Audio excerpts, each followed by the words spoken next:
Touch is a metaphor for connection and is a powerful tool in calming down on a deep level and for all healing. In today's episode, I answer 3 key questions. What is the potent power of touch? Why is falling asleep as soon as you go to bed not the best thing?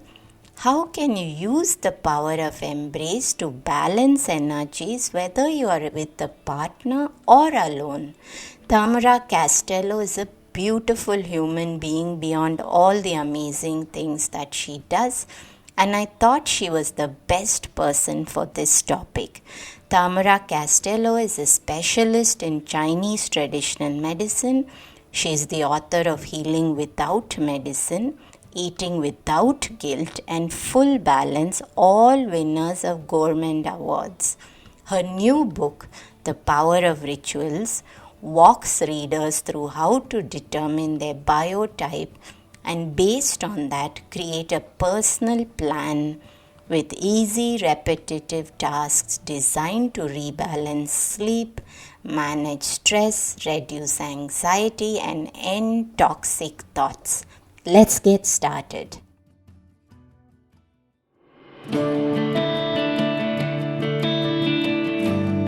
Hey everyone, I'm Deepa, Light Functional Medicine Practitioner, author and yogini, and you're listening to the Sleep Whisperer podcast, the only sleep podcast with conversations and meditations. I'm on a mission to share profoundly insightful sleep conversations with global visionaries that merge together functional medicine and ancient wisdom. Breathe in bliss through weekly guided meditations and let yourself enter the land of dreams. Together, let's unravel the pieces, get to the roots, and understand the right tools to transform your sleep completely. Through this podcast, I want you to dream the best version of yourself. It's time to regain hope and begin your sleep journey. Tamara, welcome to the Sleep Whisperer podcast. It's a pleasure to have you today, and we're talking about the importance of touch, something which is very close to my heart. There's a whole section in my book on sleep on touch. And I don't think we bring enough importance to this. When you spoke about touch, that you were keen to go into it and how especially the embrace is so important to sleep, I smiled. I just had a big smile when I read that. I truly believe in the power of touch. There's so much to it. And a while ago, several years ago, and I've had some history of trauma in before my divorce, and when I got married to my present husband, I so tell him every evening that give me that 1 hour of just hugging, because it does so much. I cannot even speak about what it does for me. It helps me to wind down. It helps me to fall asleep. And it's strange that just this morning, my husband and I were having another conversation about this, and I was telling him what a difference it makes to my sleep. So what made you want to speak about this? So for me, I'm a traditional Chinese medicine doctor, and I see a lot of patients. I have a master's on oncology, so I see a lot of patients with cancer and with autoimmune diseases, which all of the bodies are really stressed because they're fighting disease every day. But even if a patient is with trauma, because a disease is a trauma, you don't have to be sick in the physical body to be with trauma, of course. Trauma can be from many places, but when your physical body is sick, you have a trauma, and your body is fighting a trauma because psychologically it's really difficult because you're struggling. There's a part of you which is fighting a disease, and you're scared, and it's difficult, and your body is putting so much stress that your cortisol levels are so elevated and your adrenaline is so elevated, and all of your biochemicals are in survival mode. And this is really exhausting and put your whole body to or in a state of anxiety, which is really important in a way because keeps you alert and keeps you responsive and keeps you reactive, which is important when you're fighting something. But it's terrible for sleeping. And sleeping is a big part of the cure for everything, for no matter what the trauma is. Is the cure for everyday living, actually. So it's a cleanup for everyday living. So it's really important. I'm really stubborn about sleep. I'm always telling my patients, even if they don't have any disease, just for maintaining health, they have to sleep at least 9 hours a day. I'm really, really terrible about sleep. I always tell them they have to be at bed sleeping by 10 p.m. Because it's really, really important to get a good sleep. It's a really good part of detoxifying the body and the mind. So it's important to understand that the skin is a major organ with trillions of nerves, which is connected to every organ that is inside yourself. And you have something which is called the fascia, which surrounds all of your organs, which can be traumatized as well, both physically and emotionally. So every emotion you feel, your body feels. It's not your mind, your heart, your body feels. Because when you're scared, you do like this. So your body reacts to emotions, good or bad emotions.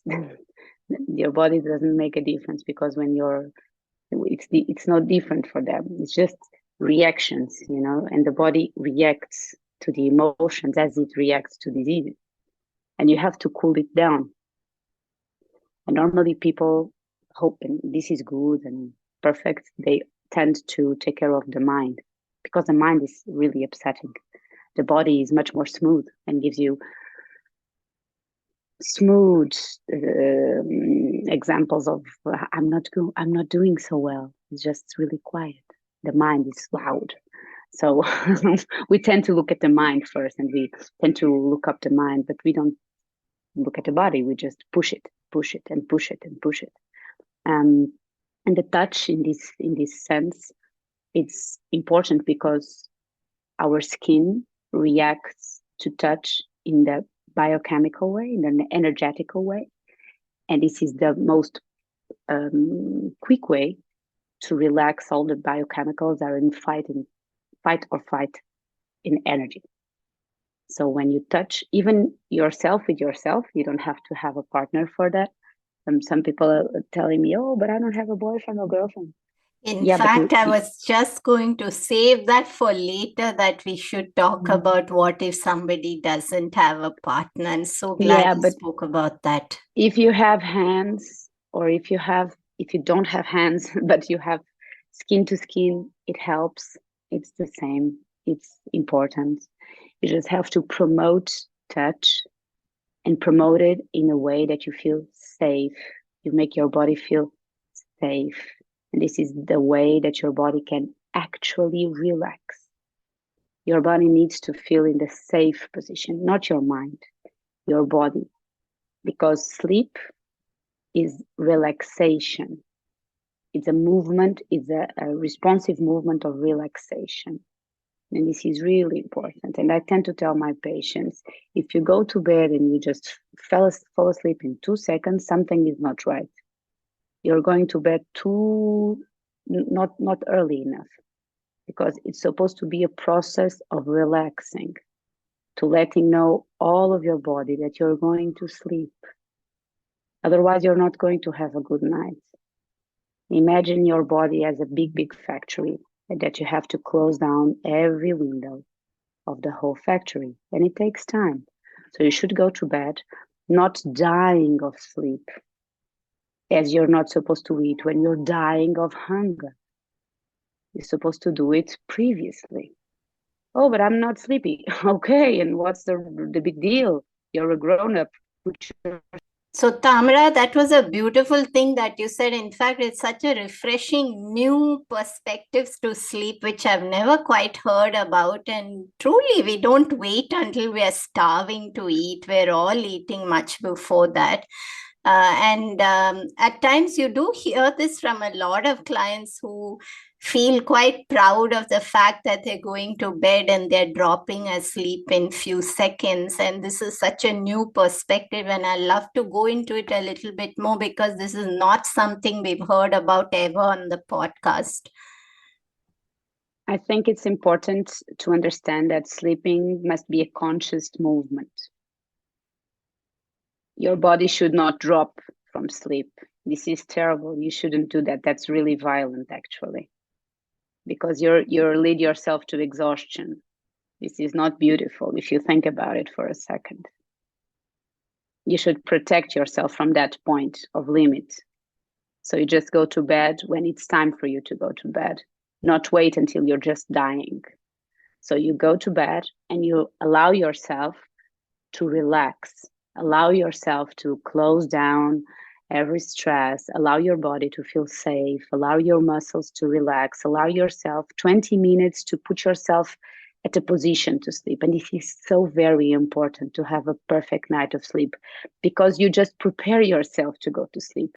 So, Tamara, I think also that you said something about us needing to relax and needing to slow down before we go to sleep. And we're living in a world today where most people are probably so overstimulated till the very last moment they fall asleep. So they've got the phone on the bedside, and then we're scrolling through with the eyes moving so fast. We're replying to messages, and then we're just putting the phone on the bedside and then letting ourselves fall asleep. And you're talking about how important it is to not do that and to take that time to have intentional relaxation. There, okay. So I think the main issue is that people don't like to be alone, which is another topic, which is important. So, which lead us to another thing, because people don't allow themselves to be with themselves.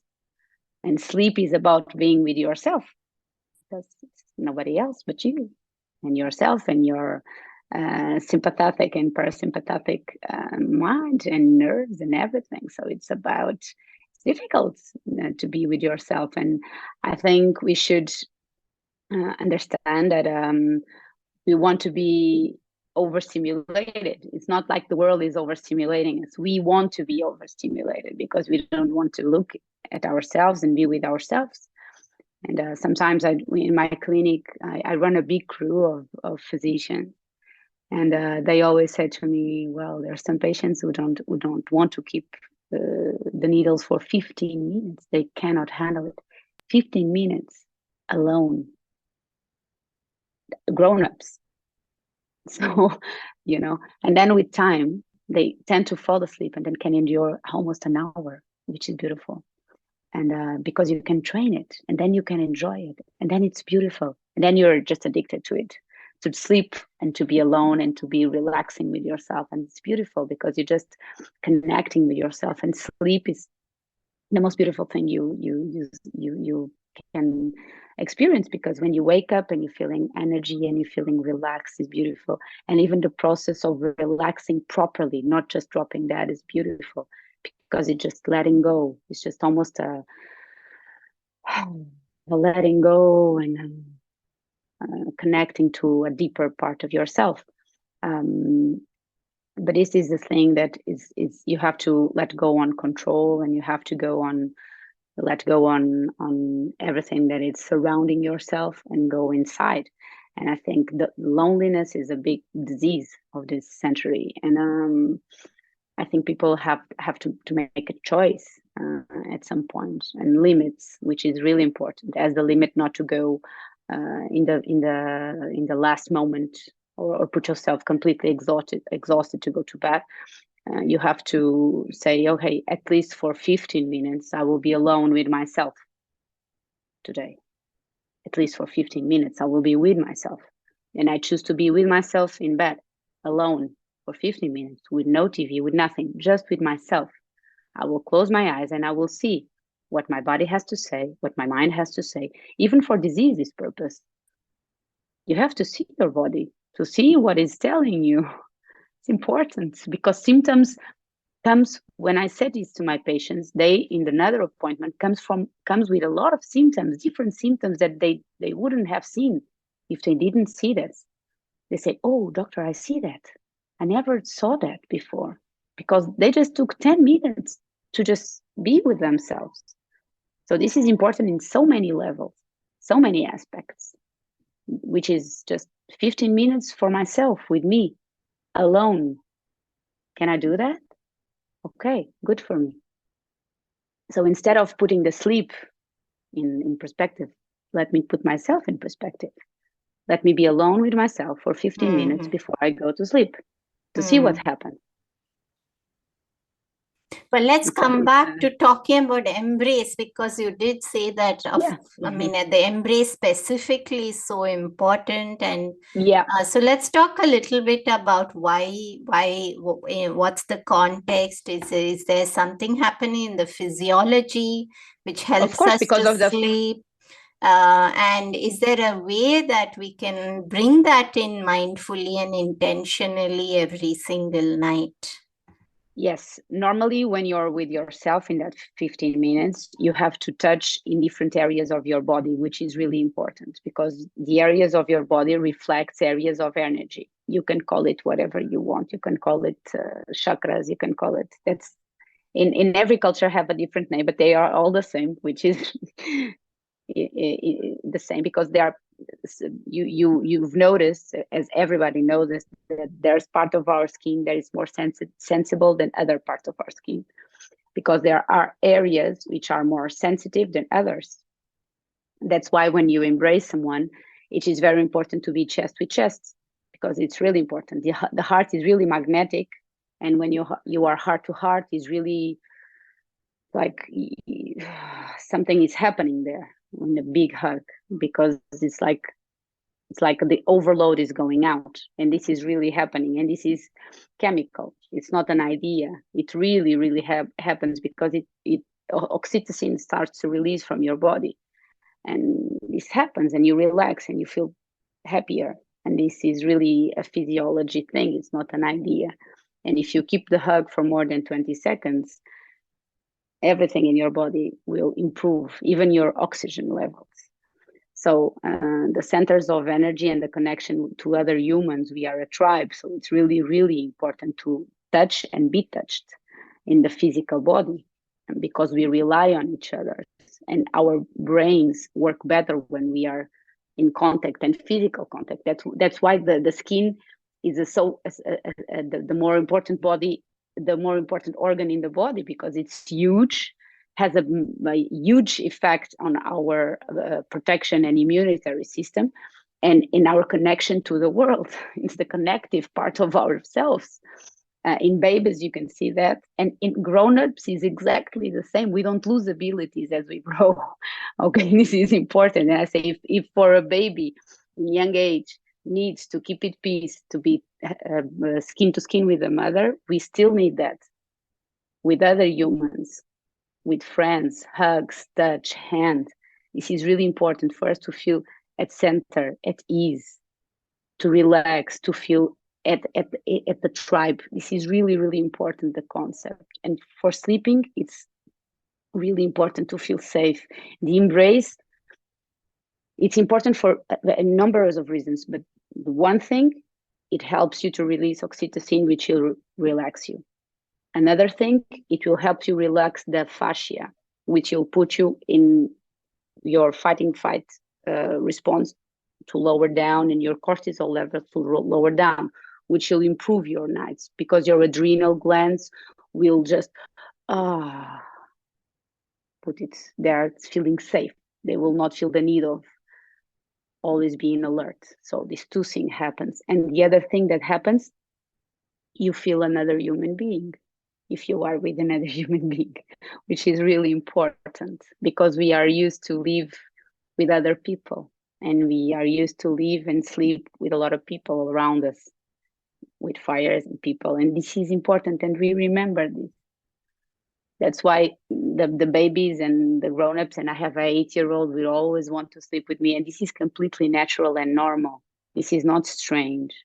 This is natural and normal. They want to feel the skin. And this is important because this is important for our cortex, for our brains, for the development, even even from a perspective of immunitary system. It is important to understand and to learn a lot of things energetically, physically, and emotionally. We are connected not only energetically, but for the skin, and from the touch, and from the connection. And from centers of energy, this is beyond importance. Because if you touch, your body will just feel safe and feel like it belongs, which is what we are here for, actually. And I think, Tamara, it's so appreciated that you took us through the science, a little bit about the physiology, because there are a lot of listeners who do resonate very much with understanding some science behind customs. And I was just having a conversation with a colleague a day ago about how everything in ancient wisdom cannot correlate with research today, because research is still coming up and there's a lot of customs which can be so beautiful and helpful. And we don't want people to lose out on the benefits because there's something which doesn't correlate to that. But I like that you took us through the science, what happens, but also bringing us back to the conscious concept of the tribe and protection and feeling safe, and that we're never too old for touch. And that is really what was really beautiful to me. And somewhere I think in a lot of relationships, even, that over time they lose the importance of touch. And I've made such an intentional decision that I want that touch to be a part of my everyday life. And I'm so glad to hear you say all of this. But since we don't have too much time, I would love for you to talk us through, is there a way that you approach this? You spoke about some specific points. I know you spoke about the heart center, which is a great place where we're hugging and we're touching at the center of the chest. But maybe you could walk us through practical ways to bring in embrace and touch into our life. If you are alone, or even if you're not alone, there's two things, two centers which are really, really important. Even if you can do this with a partner to fall asleep, or alone, it's the same, which is the heart center, of course. And this is the Dantian center, which is, you see your belly button, below your belly button. You can put your hand there, one hand there, one hand in the heart center. And you can do this to your partner to fall asleep. And then in the other day, you switch. Or if you're alone, you can do it by yourself, which is really, really important, because you're connecting the two parts of your body, which are the most important thing, which is the heart center and the center of all of the energy of the creation, which even in women and in men, it's the same. So you can help your partner fall asleep by doing that. Just putting your hands, and the feeling is amazing for the other person. And the other day you switch, you do it yourself, and then you switching. If you are alone, you can do it by yourself. And if you are alone, you can do something else. You can warm up some seeds, and you could put it in the lower part of your belly to feel a little bit more warm. And you can do it here too, and you can feel warm in both sides with your hands below, and it's a marvelous sensation, and you'll guarantee you a perfect night of sleep. And normally I say to my patients, you have to have 4 hugs a day, more than 10 seconds. They don't like it because they say 10 seconds is a lot of time. And they count 1, 2, 3, 4 adults, grown-ups. I don't see children. So they in my clinic, they see a lot of children, but I don't see it. But they count, they are hugging, and they are 1, 2, 3, 4, 5, 6. They hate me for doing that. And I always say to my patients, when they are in problems with a marital crisis, I always say, always fall asleep with your hands holding together. They hate me, but they will do it. And the movement of holding hands while falling asleep saves marriages. Just holding the hand. This is really, really important. Holding the hand. You don't have to talk. You don't talk. It's more it's efficient if you don't talk. Holding hand and fall asleep with the hand, because the hand has a really important point, which is called Laogong, which is the point of the center of the energy in the palm of your hand, which if you connect with another human, it's important too, to move the connection of the bodies. So you just hold hands and you stay still and you fall asleep with holding hands, which is beautiful. And you can do that with your child as well. And I think, Tamara, immediately my mind went to just thinking about what a powerful tool this can be when you've had a disagreement with your partner and you just hold out a hand and you just hold hands and maybe choose not to discuss what's going on between the two of you at that moment in time, and make a decision that we will just hold hands for that few seconds. And probably it has this powerful science of resolving strong emotions. And we know that a lot of strong emotions, like arguing with somebody in the evening, can be very sleep disruptive. Terrible. And these are all great ways to just, when it's challenging to have that discussion back and forth, this is a great place to begin. I think that's all we have time for today, but it was so beautiful speaking with you. And I really hope that this inspires people to hold hands and to do the 4 hugs a day for 10 seconds and being intentional about it. And you have beautiful energy as well. And thank you for being on the show. It was an absolute pleasure having this conversation. Thank you so much. Sometimes when I have met someone for the very first time over a conversation, I'm always inspired by what a soul connection it was. Tamara was one of those soul connections. I'm sure you sensed it as well. Let me end this episode by sharing my perspective. I truly believe that we can use touch even if we do not have a partner. One of the most powerful ways we can do this is with ancient Abhyanga, the power of oiling. If you'd like to understand the power of massage, know which oil to choose for you personally, and learn how to do it the right way along the energy meridians of the body, visit www.ohahealth.com and look at my ancient Abhyanga masterclass. There is nothing else out there scripted as this one. Bring Abhyanga into your life and you have a powerful way to use touch to better sleep. Have a great day. This podcast is intended to provide helpful and informative material on the subject matter covered in the episodes.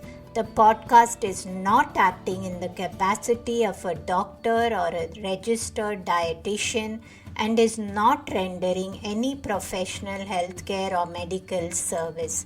The information in the podcast is not intended as a substitute for medical advice or services or as treatment or cure for any particular health condition.